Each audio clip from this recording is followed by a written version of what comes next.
Salut à tous, alors j'espère que vous allez bien. Aujourd'hui on se retrouve pour le bilan de mon 4e mois de perte de poids avec Weight Watchers. Donc ce bilan sera un petit peu particulier puisqu'en vérité le bilan va être assez court et après je vais passer à une phase foire aux questions. Je vous avais demandé sur Instagram si vous aviez des questions à me poser et vous avez été quelques-unes d'entre vous à m'en poser, donc j'y répondrai dans cette vidéo. Mais pour commencer, voilà mon petit récap perte de poids. Donc pour rappel, j'ai commencé au poids de 90,9 kg en avril. Donc au début de ce mois-ci j'étais arrivée à 83,2 et à la fin j'ai atteint le poids de 82 kg, ce qui me fait une perte de poids de 1,2 kg au total. Donc voilà, c'est vrai que c'est encore moins que les deux autres mois précédents, j'avais perdu 1,5 kg. Néanmoins je suis pas déçue, je suis contente. Pour moi 1 kg c'est, enfin 1,2 kg c'est 1,2 kg quand même en moins. Après je suis complètement consciente du pourquoi j'ai perdu qu'un 1,2 kg. Bah voilà, c'est les vacances, on a pas mal enchaîné de repas en famille et j'ai tenu pour la plupart, mais sur la fin j'ai craqué. J'ai craqué et j'ai pas eu la force de maîtriser mes envies et j'ai vraiment mangé bah voilà, tout ce qui me faisait envie. Et au final, à force d'avoir tenu tous ces repas en famille, et bah sur les quelques derniers qui restaient, et bah je me suis vraiment lâchée et du coup forcément ça a freiné ma perte de poids. D'autant plus que vu qu'il y a eu 3 semaines voire un mois de canicule presque, on n'a pas énormément bougé. Moi je suis restée au maximum au frais à la maison avec Léo parce que vraiment c'était insoutenable. Du coup bah j'ai pas énormément bougé, donc pas dépensé ce que j'avais gagné en termes de poids. Et voilà, on va dire que ces deux facteurs là ont fait que je n'ai pas beaucoup perdu ce mois-ci. Donc voilà, bon après en bref, je suis pas déçue, comme je vous dis, hein, une perte c'est une perte. Là j'ai hâte malgré tout que les vacances se terminent pour vraiment réattaquer d'un bon pied. Donc j'attends que notre voyage en Italie soit passé et après voilà, je m'y remets vraiment carré. Donc voilà, donc c'est tout ce que j'ai à vous dire pour ce mois-ci. Je vous montre les deux achats que j'ai fait. Donc le premier achat c'est ce taille-crayon là, je vous en avais parlé dans le bilan précédent, comme quoi que j'avais envie de m'acheter un taille-crayon de légumes. Donc vous pouvez mettre des concombres, des courgettes, des betteraves, des carottes, etc. Vous mettez le légume ici, vous tournez comme un taille-crayon et ça vous fait des tagliatelles. Franchement je trouve ça excellent et ça change des classique rondelle. Donc voilà, franchement j'adore. De toute façon je vous aurais mis quelques petites images, mais voilà, je trouve ça top. En plus moi je l'ai eu en solde, il était à moins 60%. Et sinon je me suis acheté aussi ce petit podomètre. Donc c'est tout simplement parce que voilà, je n'ai pas de montre vous savez, qui compte pas les calories, etc. Et du coup voilà, pour notre voyage en Italie j'avais quand même envie de savoir combien de calories je vais dépenser, combien de kilomètres on va faire ou de pas on va faire. Du coup bien j'ai investi dans ce petit podomètre qui était aussi soldé. Je le trouve vraiment très bien. Donc il donne l'heure, mais voilà, il va calculer les calories, le nombre de pas, la distance, etc. qu'on a fait. Donc je trouve ça vraiment super. Donc voilà, ça va me permettre un petit peu de voir ce que je dépense comparé forcément aux plats que je vais pouvoir manger qui sont à mon avis un petit peu riches. Donc voilà, je trouve ça sympa, le truc se fixe à la ceinture et bah voilà, à chaque pas, bah, comme un podomètre quoi, ça le compte et ça vous fait un petit décompte à la fin de la journée de ce que vous avez dépensé et marché, etc. Donc voilà, ça c'est les deux petits achats que j'ai fait que je trouve vraiment très sympa et de toute façon je pense que j'aurai l'occasion de vous remontrer ça dans les vlogs que je vais faire en Italie. Donc j'essaye de me dépêcher parce que j'ai plus beaucoup de batterie ni sur mon téléphone ni sur ma caméra malheureusement, alors pourtant je l'avais rechargée. Donc la première question c'est: es-tu toujours autant motivée? Donc oui, en effet je suis toujours autant motivée. J'avoue que des fois j'ai des petits coups de mou, mais voilà, les réunions m'aident à me relancer, à repartir du bon pied. Bon là ce mois-ci c'est un peu galère parce qu'il n'y a pas de réunion, le centre où je fais mes réunions est fermé, mais bon j'essaye de m'auto mettre un coup de pied aux fesses pour ne rien lâcher. Je vous avoue que c'est beaucoup plus dur toute seule, c'est pour ça que je m'étais inscrite aux réunions, mais bon là on n'y a pas le choix, donc j'essaie de faire tant bien que mal, j'ai envie de dire. Autre question: bonjour, combien as-tu perdu de kilos en 4 mois? Merci beaucoup. Donc du coup en 4 mois je suis à moins 8,9 kg, donc je trouve que c'est quand même plutôt pas mal. Ensuite c'est pour quand le petit deuxième? Donc le petit deuxième ne commencera à mûrir dans notre esprit, on va dire, en tout cas dans le mien, qu'à partir du moment où j'aurai perdu tout le poids que je veux perdre.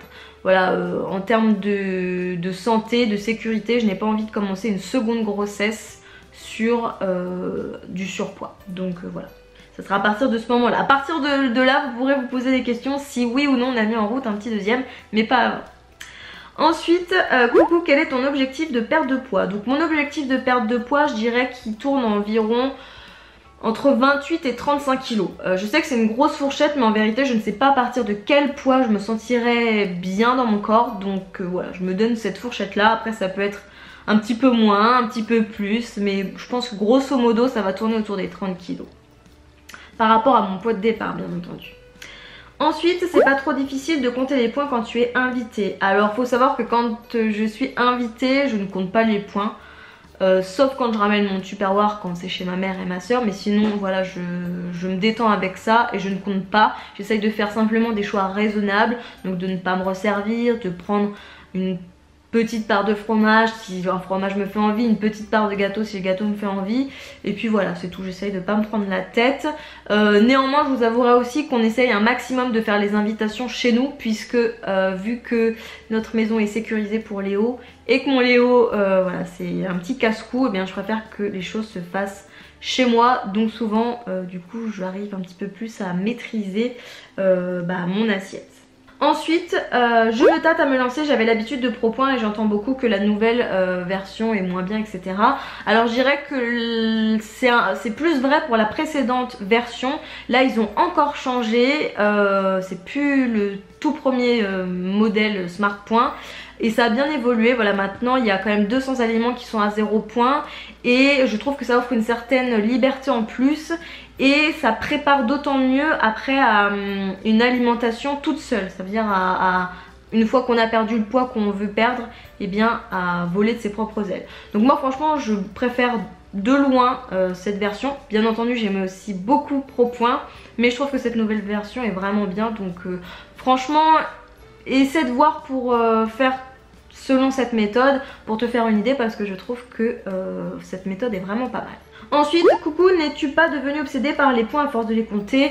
Eh bien non, je ne suis pas du tout devenue obsédée, puisque en fait il y a des périodes, des fois où je ne compte pas, j'essaie de faire tout de tête, aussi pour m'habituer à faire sans l'application ou voilà, la calculette, etc. Quand j'ai fait Propoint, j'étais obsédée par les points, maintenant je me suis beaucoup plus voilà, à l'aise avec ça. Et aussi à défaut, puisqu'il y a des fois en fait j'ai pas du tout le temps de les compter avec Léo, donc j'essaye de faire à l'œil. Enfin je pèse toujours, mais j'essaye de me dire bon ça doit faire tant de points, ça fait tant de points, ça fait tant de points, et voilà. Après ça se fait instinctivement par la suite, donc voilà. Mais en tout cas non, ça va, je suis pas trop obsédée. Ensuite, coucou, quelles sont tes courses type? Alors mes courses, déjà faut savoir que j'ai fait juste après la réunion pour les faire vraiment tip top au carré. Sinon mes courses type, eh bien c'est de la viande maigre, donc du steak 5%, de la bavette, du filet de poulet. Il y a aussi des poissons type saumon, truite, que ce soit frais ou fumé. Ça va être des allumettes de bacon à la place des lardons. Sinon je vais pouvoir prendre pâtes, riz, j'essaie de les prendre complets au maximum. En termes de yaourt, maintenant je suis plus penchée vers un yaourt soja. Par goût en fait, je préfère le goût, donc voilà. Après en termes de fromage, j'essaie de prendre des fromages sympas mais allégés comme le Merzer, le Brie de Light. J'aime beaucoup leur goût, donc ça c'est top.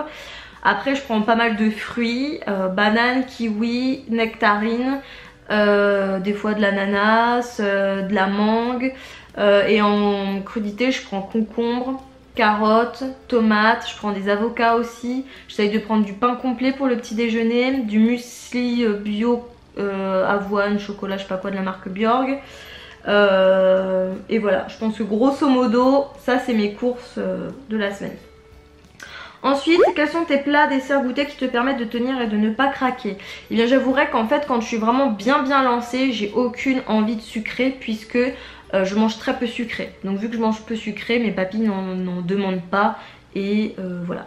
Mais sinon il faut savoir que mon péché mignon c'est Je sais c'est pas forcément ce qui est le plus commun, mais c'est la pâte à gâteau crue. J'adore le crumble cru, ou quand on fait un gâteau, avant de le mettre au four, lécher le bol. Ça c'est vraiment mon kiff ultime je crois.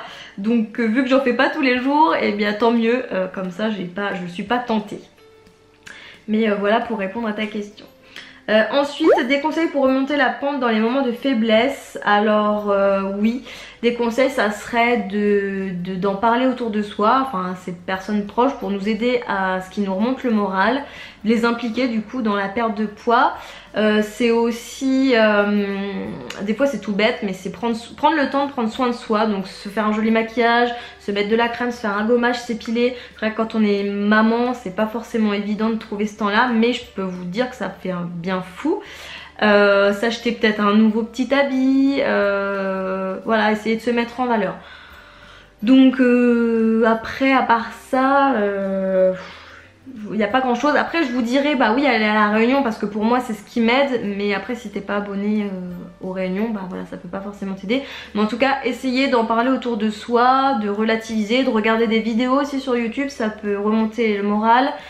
Prendre soin de soi, s'acheter un petit truc qui fait plaisir, le magazine Weight Watchers pourquoi pas, lire les témoignages, excusez-moi j'ai du mal. Voilà, ça c'est plein de petites choses qui peuvent aider à remonter la pente. Ensuite on me demande si j'ai un pseudo sur Connect, donc oui j'en ai un. Mais franchement ça sert à rien que je le donne parce que je ne poste rien du tout. Je vous invite tous à me suivre sur mon compte Instagram, ou des fois en story je mets enfin voilà, mes assiettes, des nouvelles, mes pertes, mes prises, etc. De toute façon je vous remets le pseudo juste en dessous, puisque voilà, sur Connect j'ai un compte parce que j'aime bien lire les autres, mais moi je poste rien. Ensuite, comment gérer les nombreuses invitations pendant les vacances? Donc voilà, je vous l'ai dit juste avant, j'ai à moitié géré les premiers repas en famille, parce que comme je vous dis ça s'est fait chez moi par rapport à une notion de sécurité pour Léo. J'ai tenu, les derniers j'ai craqué. Donc voilà, je pense qu'il faut savoir se faire plaisir de temps en temps. La réserve hebdo est fait pour ça, et il faut pas non plus tout le temps être dans la frustration, puisque comme vous pouvez le voir, pour moi ça n'a pas du tout été bénéfique, puisqu'après j'ai craqué mais à fond. Que conseilles-tu quand bébé dort très tard le soir et qu'il faut manger quand même équilibré? Et bien tout simplement en fait, moi je ne mange pas très tard le soir, je mange en même temps que Léo. Donc entre 11h30 et midi pour le déjeuner, et entre 19h, 19h30 pour le soir. En fait il faut savoir que Léo boit encore un biberon, donc je lui donne un biberon à 18h. Voilà, c'est quelque chose qu'il a encore besoin d'avoir. Et ensuite après, donc il digère un petit peu, et vers 19h souvent on se met à table et on mange normal. Donc voilà, après je pense que c'est pas toujours une bonne idée de manger très tard, parce que forcément on a beaucoup faim et on a plus envie de se jeter sur les choses qui sont proposées à manger, de grignoter dans le frigo, le morceau de fromage, le bout de pain qui traîne, etc. Je pense que c'est une mauvaise idée. Après je comprends qu'on puisse pas faire autrement. Là auquel cas je vous conseillerais peut-être de faire une collation un petit peu plus tard. Si tu fais une collation vers 17h, peut-être ça aiderait à mieux tenir. Mais sinon essayez de manger peut-être un petit peu plus tôt, je ne sais pas. Mais en tout cas, ou de manger tout simplement avec les enfants. Après je comprends aussi que tu as envie de manger tranquille avec ton conjoint et sans que les enfants braillent partout dans les oreilles. Mais bon après voilà, moi en tout cas c'est comme ça que je fais. Après il faut essayer de trouver une solution propre à ton organisation, mais voilà, sinon essaie de manger avec tes enfants. Voilà.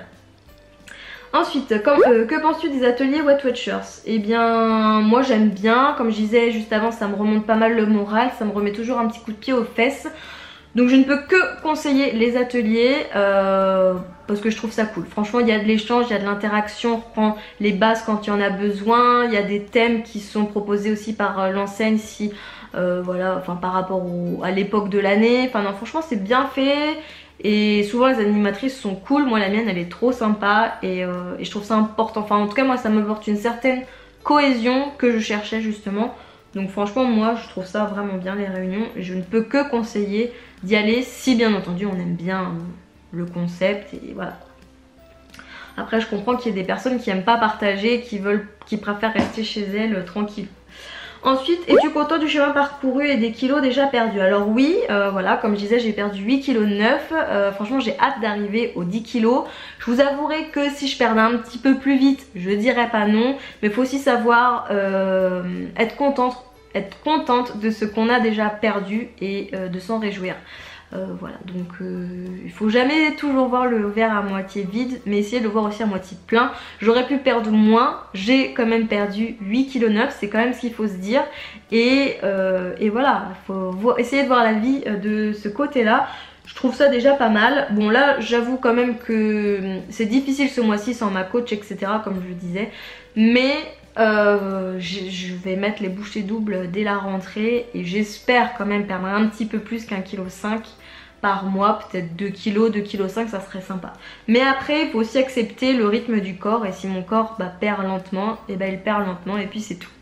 Voilà, après chaque gramme en moins c'est quand même un bénéfice en plus pour mon corps, il faut le prendre comme ça. Ensuite, arrives-tu à varier tes repas pour ne pas te lasser ou trouves-tu des idées de plats? Donc mes idées de plats, je les trouve, en fait je les trouve pas vraiment parce que je les cherche pas. C'est souvent des associations d'aliments que j'ai envie de faire. Je varie mes repas, toujours en... Enfin, je sais pas comment dire. Je varie parce que c'est moi qui fais les courses et j'aime bien traîner, regarder les trucs, les nouveautés. Ah tiens, je pourrais faire ci, je pourrais faire ça. Si vraiment j'ai besoin d'inspiration, je vais chercher sur le forum, là, enfin sur l'application Weight Watchers, sur des blogs, etc. Mais j'avoue que c'est assez rare. J'ai aussi des livres de cuisine. Par contre, alors là, ils sont trop bien. Je vous en avais déjà parlé dans les bilans précédents. Je vous invite à aller les voir dans le petit i si vous ne les avez pas vus. Mais voilà, sinon ça me vient assez naturellement les associations d'aliments. Et il faut dire que je suis pas non plus une grande cuisinière. Donc je fais des choses simples. J'essaye de varier assez souvent mais ça reste toujours simple. Quoique là mon chéri m'a fait la surprise de m'offrir un Cookéo, mais bon ça je vous en parlerai dans le mois prochain parce que ça ne concerne pas le mois dont je vous parle. Et du coup ça m'aide à faire plein de nouvelles recettes et des choses un petit peu plus travaillées, donc plus longues en cuisson que je pouvais pas faire avant parce que j'avais pas le matériel nécessaire. Donc voilà, du coup je vais pouvoir tester de nouvelles recettes. Mais d'ailleurs si vous n'avez pas d'idée de déjeuner, etc., de plats, machin, je vous invite à aller voir mes petites recettes, puisque c'est des recettes qui sont adaptées au point Weight Watchers. Donc voilà, n'hésitez pas. Je vois que ma batterie clignote, je vous fais plein de gros bisous. J'espère que cette vidéo vous a plu. Et n'hésitez pas à mettre un petit pouce en l'air, ça me fait toujours super plaisir. Je vous fais plein de gros bisous, à bientôt. Ciao ciao.